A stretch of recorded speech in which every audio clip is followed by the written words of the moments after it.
Uno, dos, tres, ya. Hola, soy Ada Quintana, soy gestora cultural y productora del Festival de Cine al Este desde hace ya varios años y de diversos eventos que han sucedido en la ciudad de Lima.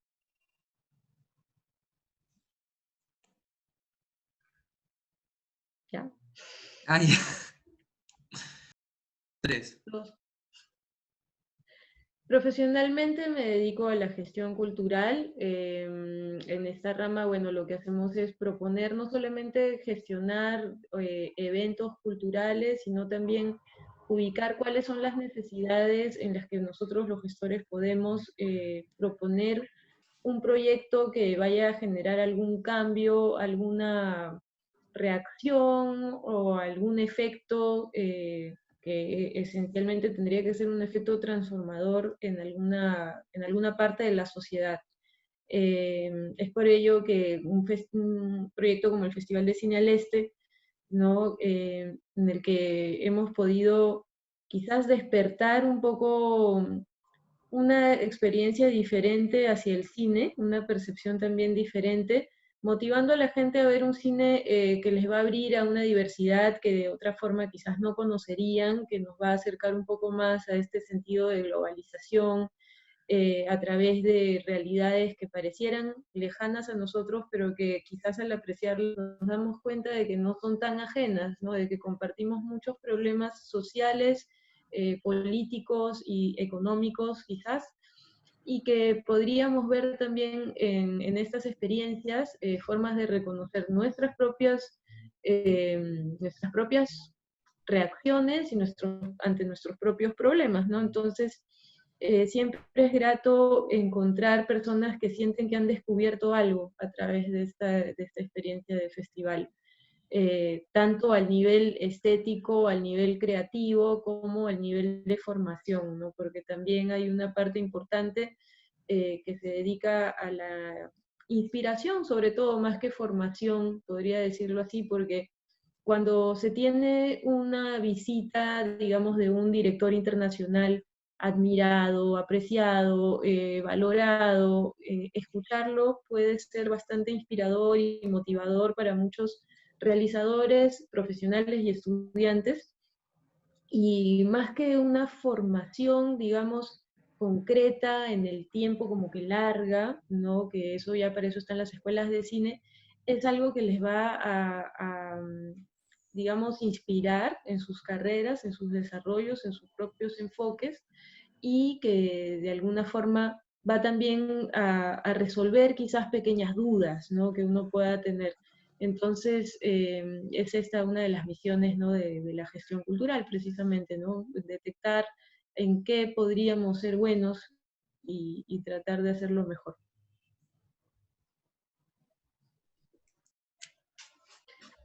Em, ¿Cuáles han sido mis primeros trabajos? Pues yo empecé trabajando estos proyectos de gestión ya profesionalmente en la Fundación Telefónica, en Espacio Fundación Telefónica, que fue en su momento, es hasta ahora, solo que claro, en este clima que vivimos de pandemia no se puede percibir tanto, pero fue un epicentro de todo lo que era el arte y las nuevas tecnologías. Alguna vez un invitado internacional que venía de Uruguay nos comentó sobre el espacio que le parecía que era un milagro en América Latina, ¿no? Y en verdad era una especie de milagro porque era el único espacio cultural que tenía la mayoría de infraestructura, de equipamiento para gestionar proyectos bastante ambiciosos de arte y nuevos medios, ¿no? Que no era fácil de encontrar ni en museos, ni en galerías de arte, ¿no?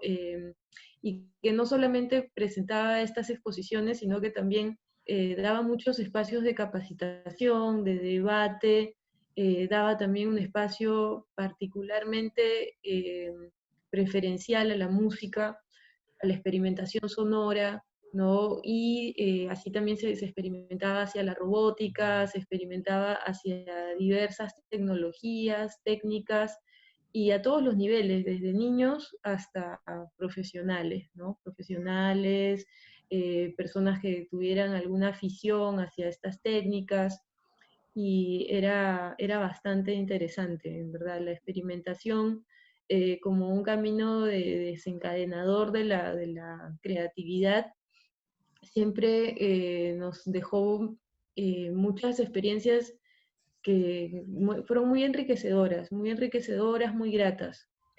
Y en ese sentido también pensando, ¿no?, en el proyecto más exitoso que he realizado, pienso que hay muchos proyectos que fueron realmente conmovedores, exitosos. Es difícil medir, para mí al menos es difícil ver cómo medir el éxito desde un punto de vista de que deberíamos definir qué es el éxito también, ¿no? Entonces, si habláramos de un éxito competitivo en base a indicadores y en algo muy numérico, em, podríamos hablar de presentaciones como la de Silver Apples que hicimos en ese momento en Fundación Telefónica, o como la visita de Bela Tarr al Perú, o la visita de Pavel Palikovsky dentro del Festival de Cine al Este, que me parece que fueron los momentos más altos, digamos, del festival, tanto porque las personalidades que llegaron a venir al Perú eran personalidades muy fuertes, muy influyentes, muy mediáticas mundialmente, ¿no? Y que atraían mucha atención. No obstante, pienso que hay otros etos, ¿no? Entonces, para mí algo muy exitoso ha sido, por ejemplo, experiencias más pequeñas, quizás en las que el público se te acerca para agradecerte, ¿no?, por haberles permitido tener tal experiencia. Una de estas experiencias recuerdo que ha sido en la Plazuela de las Artes, después de una proyección de una película de Parayano, y fue impresionante, ¿no?, la reacción del público que además quizás no tenía acceso a este tipo de cine, a este tipo de poesía, a este tipo de imágenes que eran toda una construcción de un universo que quizás no daba un espectador, un transeúnte de la plazuela, ¿no? Y eso también es un éxito, ¿no? El poder llegar a personas que quizás por primera vez están accediendo a un cine al que no tienen acceso normalmente, ¿no? Y que lo disfruten y que sientan que descubrieron algo. Eso para mí también es el mayor éxito, ¿no? Cuando alguien se ha conmovido y se va con una idea nueva en la cabeza después de haber tenido contacto con una experiencia cultural o artística, ¿no? Pienso que esto se aplica a todas las artes también, ¿no? No solamente al cine, sino también lo vemos en la performance, en la danza, ¿no?, en la literatura misma, en la poesía, ¿no? ¿Qué podría yo destacar de la comunicación digital? En este momento uno es la accesibilidad, ¿no? La accesibilidad es cada vez más masiva, ya se puede hablar de comunidades de miles de personas, ¿no?, a través de una comunicación digital, y esta facultad, digamos, de interacción, de libertad, de democracia, ¿no? Un poquito también tiene un doble filo esta libertad que hay en las redes sociales o en la comunicación digital, ¿no? Porque sí es cierto de que se pierde también un poco la profundidad. Con todo lo digital y con todo lo virtual, me parece que estos procesos un poco más analógicos que hubieron en el tiempo, ¿no? Desde el hecho del escribir, ¿no? El escribir a mano versus el escribir con una máquina. Cuando escribíamos a mano quizás poníamos un poco más de dedicación a que nuestra letra sea legible, la dibujábamos un poquito, ¿no? Y ahora pues es más sencillo, ¿no? Simplemente presionamos teclas y nos concentramos en hacerlo cada vez más rápido.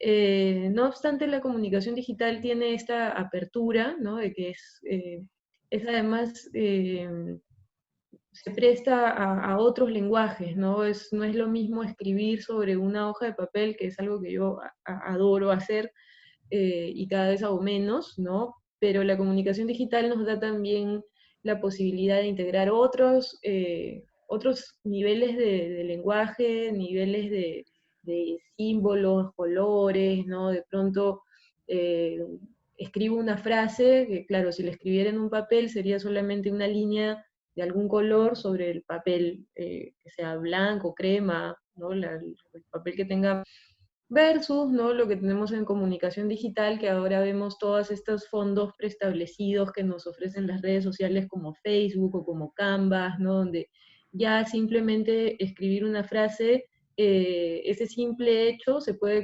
convertir en casi el diseño gráfico de un afiche, de una tarjeta, de una carta de invitación. Entonces, sí, la comunicación digital, digamos que me parece que compila muchas tareas que antes se tomaba un poco más de tiempo y un poco más de especialización, ¿no? En ese sentido también la comunicación digital nos permite, digamos, activar muchas otras partes del lenguaje en un solo mensaje.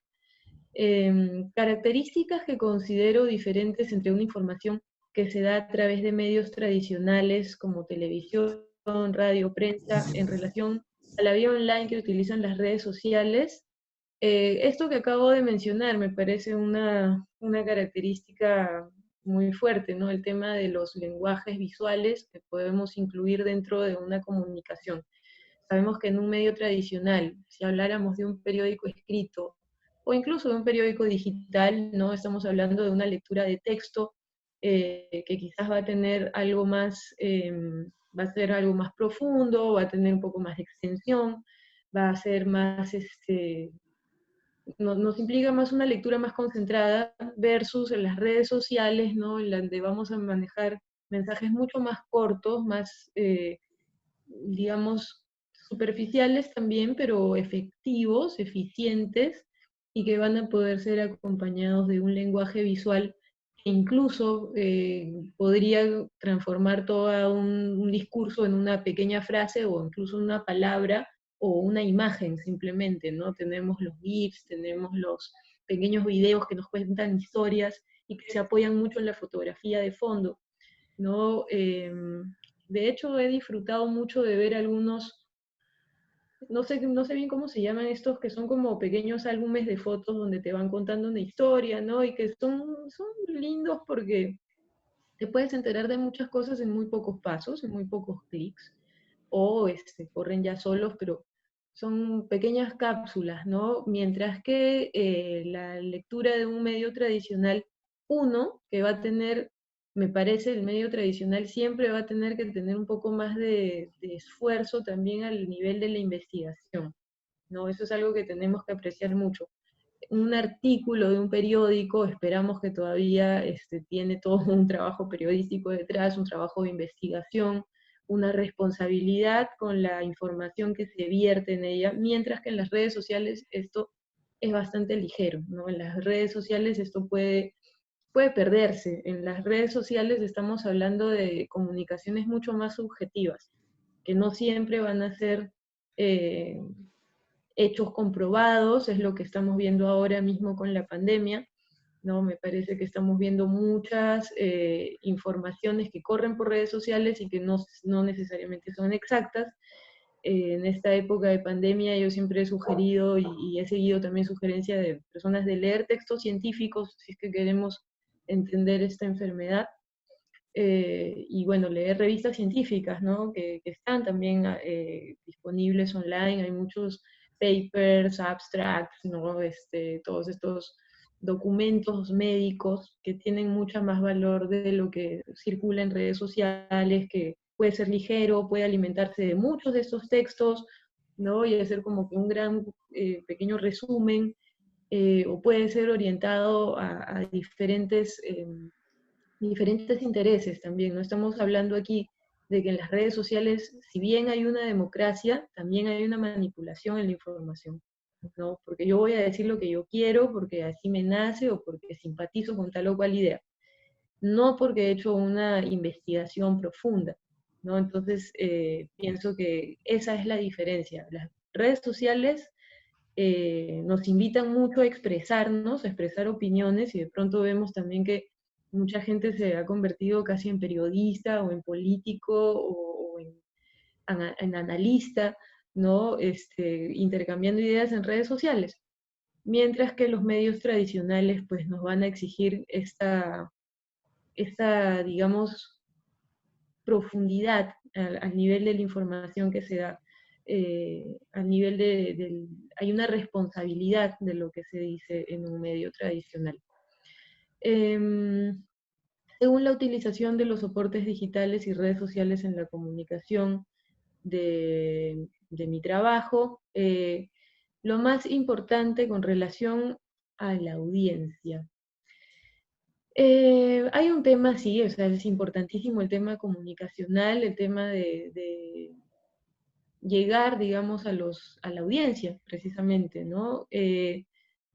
Digamos que hay una audiencia que se va a fijar más en los medios tradicionales, en los medios más largos, también más responsables, como lo que acabo de decir, ¿no? Que son la prensa tradicional o los escritos de blogs, ¿no? Que normalmente tienen pues esta investigación, este trabajo de fondo, ¿no? Versus, digamos, la red social en donde lo que vamos a hacer es básicamente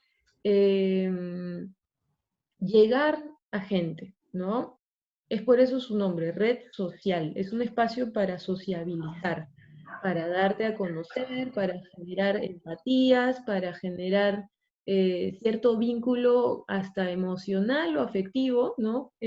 Con la empresa, con el proyecto que uno tiene, ¿no? Por ejemplo, es en donde a veces yo lo que percibo es que llegamos a tomar las redes sociales como redes informativas y me parece que eso es un error, ¿no? Es un error muy común, todos caemos en este error que de pronto nuestras redes sociales se convierten en una gran cartelera de cosas que van a suceder y nos están anunciando todo el tiempo talleres a los que tenemos que acudir o charlas que tenemos que escuchar o qué sé yo, cosas que tenemos que comprar, ¿no? Cuando la red social también tiene el fin de generar esos vínculos, ¿no? De generar opiniones o querer descubrir opiniones, compartir sentimientos, ¿no?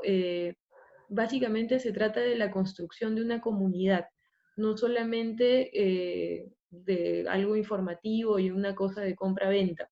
No son, me parece, espacios publicitarios y se malentienden al fin por espacios publicitarios, ¿no? Todos caemos un poco en ese error y me parece que eso es algo importante a tener en cuenta, ¿no? Al momento de usar estas redes y de querer anunciarnos, o sea, tendríamos que definir bien qué es lo que queremos hacer en nuestras redes. Anunciarnos, si es solamente anunciarnos, la red muy probablemente no va a generar los impactos que nosotros queremos, ¿no? Porque no son espacios solamente de publicidad. Y si queremos sí construir una comunidad, pues tenemos que pensar en qué puede identificar a esa comunidad para que esa comunidad se apropie de esta red también, ¿no? Entonces pienso que eso es una línea delicada que se puede cruzar o no.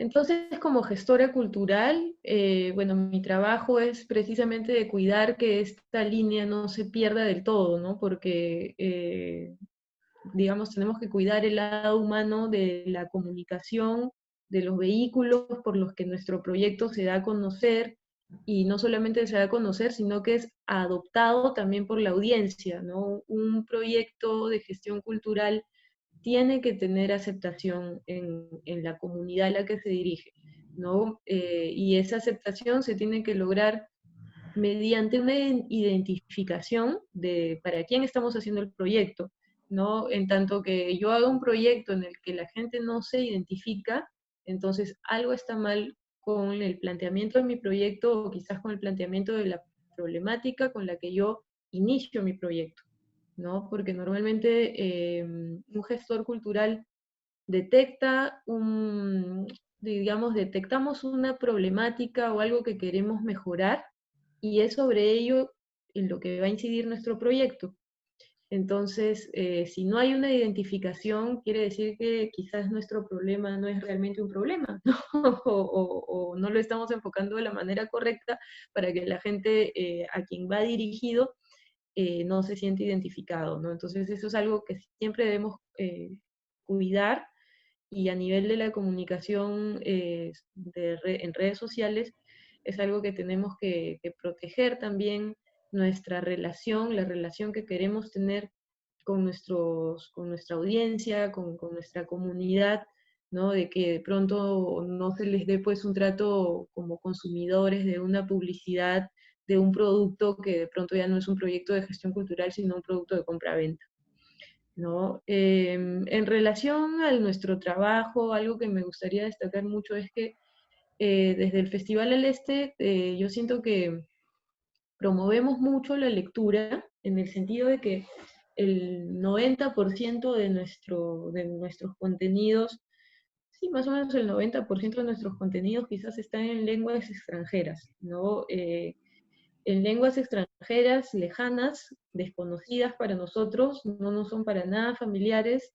A mí me gustó muchísimo descubrir, por ejemplo, en una película rumana, que entendía algunas palabras, ¿no? Y era como a través de esta película, no solamente descubría historias sociales, historias políticas, historias de amor, historias cómicas, incluso culturas a las que normalmente no hubiéramos llegado, y que de pronto encontraba muchas identificaciones en las que yo veía nuestras propias clases sociales, ¿no? Y sino que también de pronto descubrí que el rumano, siendo una lengua también romance, tiene palabras que comparte con el castellano, que comparte con el italiano, ¿no? Y que de pronto podíamos escuchar en la película un perfecto español casi, ¿no? Entonces, pienso que eso es algo muy rico también, el abrirnos a toda esta diversidad de idiomas y de culturas que existen en Europa Central y Oriental. Sabemos que Europa es una región ampliamente conocida por sus potencias. Acá en el Perú, ¿no? Conocemos más la parte occidental, Francia, Italia, España, Alemania, ¿no? Pero quizás estamos muy lejos de países más pequeños como Georgia, como Moldavia, como Azerbaiyán, como Eslovenia, Letonia, ¿no? Países que ya no suenan totalmente remotos. En el festival, digamos que podemos tener acceso a todos estos idiomas, podemos escuchar todas estas musicalidades y podemos valorar mucho también la lectura de los subtítulos, que yo siempre voy a defender que los subtítulos me parecen un motor también para la lectura, una motivación para leer, porque si bien hay personas que quizás les es difícil leer un libro, ¿no? Pues no les es tan difícil ver una película, ¿no? Y qué más si podemos empujarlos a leer a través de invitarlos a escuchar el idioma original, la actuación original, la voz original del actor, y además leer un poquito, ¿no? Durante esas hora y media o 2 horas en las que va a estar únicamente concentrado en ver esa película y en usar dos capacidades, ¿no? Que es toda la decodificación, en verdad, bueno, son varias, pero está la decodificación visual, auditiva y la decodificación de nuestro lenguaje escrito, ¿no? De hecho, nosotros hemos hecho también varias de estas experiencias en la Casa de la Literatura, con mucho gusto y esperando que en cuanto se pueda retomar las actividades presenciales, volvamos a este lindo edificio, además tradicional, ¿no? En el que hemos tenido oportunidad de llevar no solamente cine para grandes, sino también cine para niños, que algunas veces también ha venido subtitulado. Otras nos hemos concentrado en presentar quizás materiales más que nada mudos, ¿no? Que también nos exigen el cine mudo, y el cine infantil mudo es algo, es una belleza que tiene otro tipo de exigencias sobre las decodificaciones del lenguaje para los niños, ¿no? Entonces, eso es algo que me gusta mucho de mi trabajo, del proyecto que hacemos, ¿no? Que es esta invitación a toda una estructura audiovisual y también lectora.